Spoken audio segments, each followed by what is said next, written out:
Isang mapagpalang araw po sa inyong lahat. Celebrity Chika Time po muna tayo at may inihanda po akong chika para sa inyo. Tara po't magchikahan na po tayo. Yes mga maka-Celebrity Chika Time, narito po ang inyong lingkod para maghatid ang latest chika ni Mimi Mendoza at Alden Richards. Ang topic po na tatalakayin po natin ngayon ay ang patungkol sa mga updates ni Maine na ito po ay nasa ibang bansa. Abay, nag-short vacation ang Mengay at sino kaya ang kanyang kasama nang hanggang sa ngayon nga rin po ay hindi nag-update sa kanyang account itong si Alden. At yan, ay chichika ko po sa inyo mga maka-Celebrity Chika Time. Bago po tayo dumako riyan, ay nais ko po munang batiin mga team bahay, team abroad at mga seniors natin dyan. Shout out po sa inyong lahat at happy Wednesday po! Mula kahapon ay ginulat na nga lamang po tayo ni May ng kanyang mga update sa kanyang Instagram account na kung saan ay may mga bagong larawan po siyang ipinost na mukhang hindi nga po dito sa ating lugar sa Pilipinas.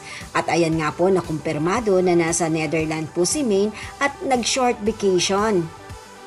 Yes po, long weekend po ngayon kung kaya't nag-travel abroad po si May. Abay, iba talaga itong si May.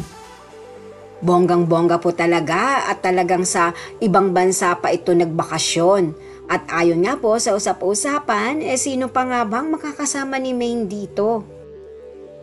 At mula kahapon nga rin po ay si Mama Ten po ang in-update ni Risa Fulkerson na nakababatang kapatid ni Alden na nasa kanilang tahanan sa Nuvali, Santa Rosa, Laguna.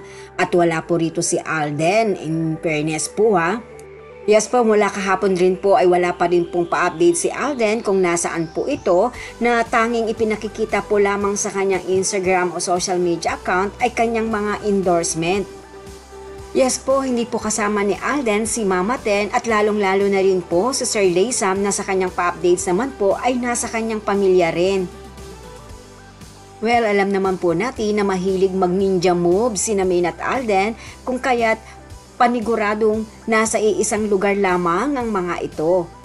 Yan po ang aking chika updates for today. Salamat po sa inyong panunood. Huwag po kalimutang mag-subscribe. Pwede po mag-comment sa ibaba. Basta't wag lamang po harsh o nakakasakit sa isa't isa. Salamat po muli. Spread love, not hate.